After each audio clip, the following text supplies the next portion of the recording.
ഭാഷ ആരുടെയും സ്വകാര്യ സ്വത്താണോ? നമ്മൾ എന്തെല്ലാം ഭാഷയിൽ നിന്ന് ഓരോ ദിവസവും എടുക്കുന്നു, നമ്മൾ എന്തെല്ലാം ഭാഷയ്ക്ക് സംഭാവന ചെയ്യുന്നു. ഒരു കൊച്ചു കുഞ്ഞു പോലും ഭാഷയ്ക്കുള്ളിലേക്ക് ധാരാളം സംഭാവനകൾ ചെയ്യുന്നുണ്ട്. ഓരോ ജനതയും ഭാഷയെ കോമണായി വളർത്തുകയാണ് ചെയ്യുന്നത്. ദീർഘകാലമായി നമ്മൾ ഈ വസ്തുവകകളെ വേർതിരിക്കാൻ ഉപയോഗിച്ചിരുന്ന രണ്ട് ടെർമിനോളജീസ് എന്ന് പറയുന്നത് പ്രൈവറ്റ് ആൻഡ് പബ്ലിക് എന്നതാണ്. അതിൽ നിന്ന് വ്യത്യസ്തമായി അതിനിടയിൽ കോമൺ എന്ന് പറയുന്ന ഒരു കാറ്റഗറിയെ ഈ ചിന്തകർ മുന്നോട്ട് വയ്ക്കുന്നുണ്ട്. മനുഷ്യരുണ്ടായ കാലം മുതലുള്ള മനുഷ്യരുടെ നീണ്ട പ്രയത്നത്തിൻ്റെ, അധ്വാനത്തിൻ്റെ ഫലം, അവരുടെ ഗവേഷണത്തിൻ്റെ ഫലം, അവരുടെ അനുഭവങ്ങളുടെ ഫലം എല്ലാം ഈ ജ്ഞാനവ്യവസ്ഥയ്ക്കകത്തേക്ക് സംഭാവന ചെയ്യുകയാണ് ചെയ്തത്. അത് ആരെങ്കിലും എടുത്ത് മാറ്റിവെക്കുകയല്ല ചെയ്യുന്നത്. ഇപ്പോൾ അതിൻ്റെ പുറത്താണ് പുതിയതൊന്നും മുളയ്ക്കുന്നത്. വിദ്യാഭ്യാസ സ്ഥാപനം നടത്തി അതിൽ നിന്ന് പണം സമ്പാദിക്കുന്നതോ പോലെയല്ല.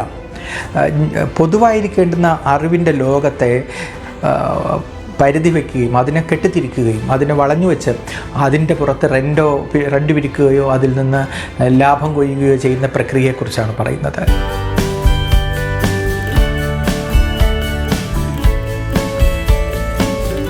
നമസ്കാരം. വരികൾക്കപ്പുറം എന്ന പങ്ക്തിയിലേക്ക് സ്വാഗതം. ഈ സമീപകാലത്ത് മരണമടഞ്ഞ ഇറ്റാലിയൻ പൊളിറ്റിക്കൽ ഫിലോസഫറായ അന്റോണിയോ നെഗ്രിയും അമേരിക്കൻ ചിന്തകനായ മൈക്കൽ ഹാർഡും ചേർന്ന് എഴുതിയ കോമൺവെൽത്ത് എന്നൊരു പുസ്തകമുണ്ട്.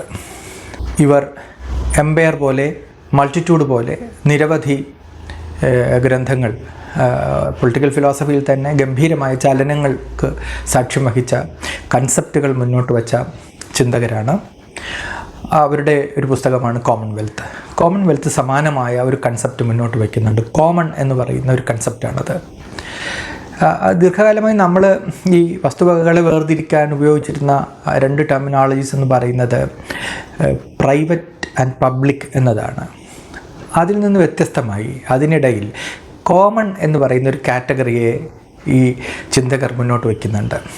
എന്താണ് കോമൺ എന്ന് ചോദിച്ചാൽ അത് ഏവർക്കും എപ്പോഴും എടുക്കാനും അതിൽ തന്നെ നിക്ഷേപിക്കാനും സ്വാതന്ത്ര്യമുള്ള ഒരു പൊതുവിടത്തെയാണ്. ഇപ്പോൾ വായുമണ്ഡലം എടുക്കാം. നമ്മൾ അതിൽ നിന്ന് വായു എടുക്കുന്നു.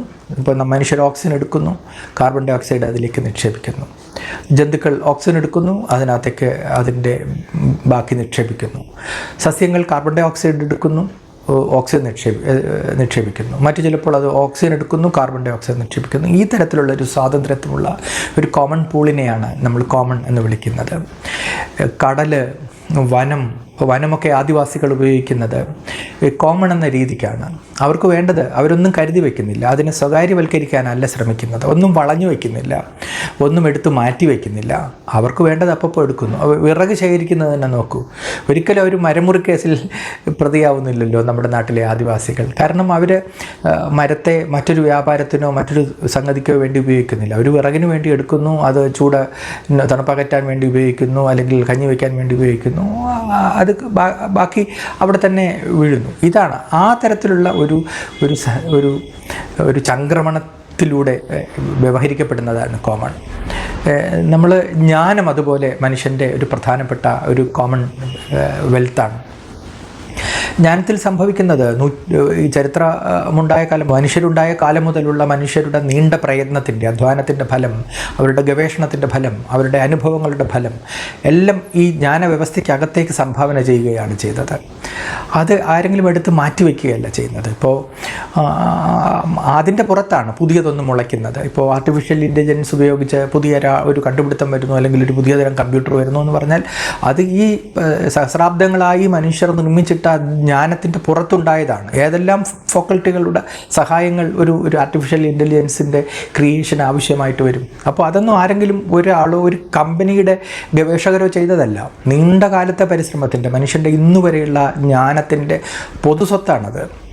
എന്നാൽ നിർഭാഗ്യകരമെന്ന് പറയട്ടെ, പുതിയ കാലത്ത് ഈ കോമൺ ആയിരിക്കുന്ന സ്പേസിൻ്റെ പുറത്ത് പലതരത്തിലുള്ള ആക്രമണങ്ങൾ സംഭവിക്കുന്നുണ്ട്. പ്രത്യേകിച്ച് ജ്ഞാനത്തിൻ്റെ മേഖലയിൽ, ജലത്തിൻ്റെ മേഖലയിൽ, വായുവിൻ്റെ മേഖലയിൽ, വനത്തിൻ്റെ മേഖലയിലൊക്കെ.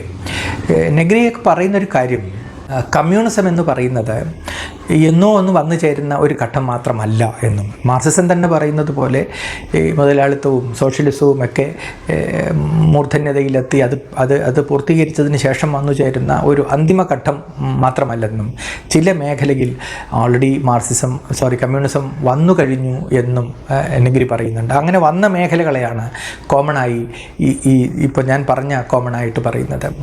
മധുസൂദനൻ നായരുടെ വിഖ്യാതമായ നെയ്യാറിലെ ഒരു വരി ഇങ്ങനെയാണ്: അവനവന് വേണ്ടത് അന്നെടുക്കണം, അധികമാരും കരുതി വച്ചിടല.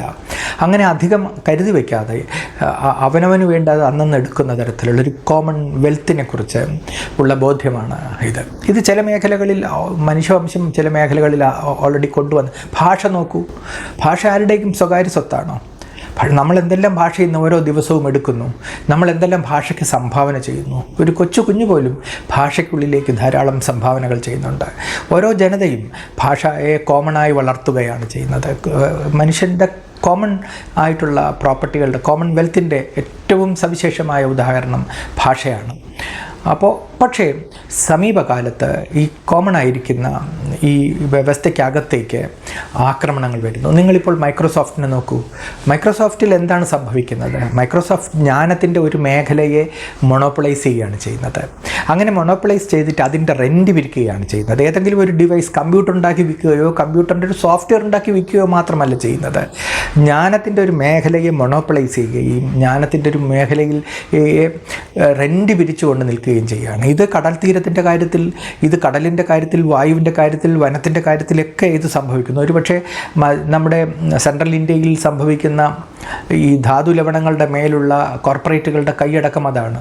ഈ മനുഷ്യരുടെ കോമൺ ആയിരിക്കുന്ന സ്വത്തിൻ്റെ പുറത്ത്, പ്രകൃതി വിഭവങ്ങളുടെ പുറത്ത്, ആരുടെയും സ്വത്തല്ലാതിരിക്കുന്ന ഈ ഭൂമിയിൽ എല്ലാ മനുഷ്യരുടെയും സ്വത്തായിരിക്കുന്ന വിഭവങ്ങളുടെ പുറത്ത് ഇക്കാലത്ത് കോർപ്പറേറ്റുകൾ ഉണ്ടാക്കിയെടുക്കുന്ന അധികാരവും ആ അധികാരത്തിൻ്റെ പുറത്ത് ഈ ഒരിക്കൽ കോമൺ ആയിരിക്കുന്ന അല്ലെങ്കിൽ കമ്മ്യൂണിസം എന്നേ വന്നു കഴിഞ്ഞിരിക്കുന്ന ഒരു മേഖലയിൽ കൈവിട്ടു പോവുകയാണ് ചെയ്യുന്നത്. അത് ആ മനുഷ്യവംശത്തിൻ്റെ സ്വാതന്ത്ര്യത്തിൻ്റെയും അവകാശത്തിൻ്റെയും മേഖലകൾ കൈവിട്ടു പോവുകയും അതിനെ ചില വ്യക്തികളുടെ ലാഭത്തിനും അവരുടെ സുഖത്തിനും വേണ്ടി അതിനെ ഡൈവേർട്ട് ചെയ്യുകയും ചെയ്യുന്ന കാഴ്ചയാണ് കാണുന്നത്. ഇതാണ് ഈ കോമണെക്കുറിച്ച് വളരെ ഈ പ്രോളിറ്റേറിയൻ ക്ലസ്റ്ററുകളെക്കുറിച്ചും കോമൺ ഉണ്ടാകുന്ന മറ്റ് ഇടങ്ങളെക്കുറിച്ചും അത് തൊഴിലുമായി ആധുനിക രാഷ്ട്രവുമായി എന്തൊക്കെ വ്യവഹാരങ്ങളിൽ ഏർപ്പെടുന്നുണ്ടെന്നുള്ളതിനെക്കുറിച്ചൊക്കെ ദീർഘമായ പഠനങ്ങൾ ഉള്ളൊരു പുസ്തകമാണ് കോമൺവെൽത്ത്. പക്ഷെ പ്രാഥമികമായി ഞാൻ ഈ പറഞ്ഞ കാര്യങ്ങൾ, അതായത് മനുഷ്യർ ഒരു ജനത എന്ന നിലയിൽ അവൻ്റെ സോഷ്യാലിറ്റിയിലൂടെ അവൻ നിർമ്മിച്ചെടുക്കുന്ന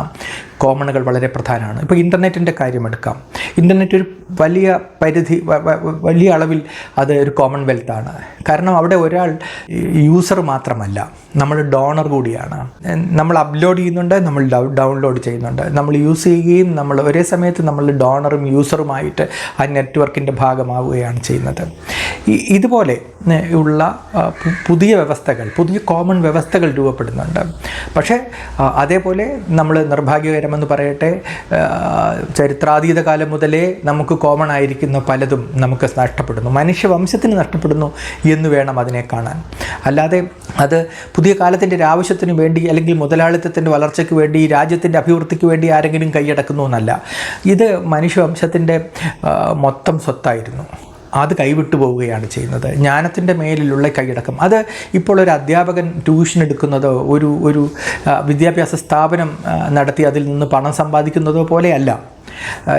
പൊതുവായിരിക്കേണ്ടുന്ന അറിവിൻ്റെ ലോകത്തെ പരിധി വയ്ക്കുകയും അതിനെ കെട്ടിത്തിരിക്കുകയും അതിനെ വളഞ്ഞു വെച്ച് അതിൻ്റെ പുറത്ത് റെൻ്റ് വിരിക്കുകയോ അതിൽ നിന്ന് ലാഭം കൊയ്യുകയോ ചെയ്യുന്ന പ്രക്രിയയെക്കുറിച്ചാണ് പറയുന്നത്. ഇത് മറ്റു പല മേഖലകളിലേക്കും ഇത് വരുന്നുണ്ട്. ഈ കോമൺ എന്ന ആശയം സത്യത്തിൽ നമ്മുടെ നാട്ടിലെ സാമാന്യ ജനങ്ങൾക്കിടയിലേക്ക് വരേണ്ടുന്ന ഒരാശയമാണ്. അവരുടെ കോമൺ ആയിരിക്കുന്ന പലതും നഷ്ടപ്പെടുന്ന ഒരു കാലത്ത് അവരെ പൊളിറ്റിക്കലൈസ് ചെയ്യുന്ന ഒരു ടെർമിനോളജി കൂടിയാണത്.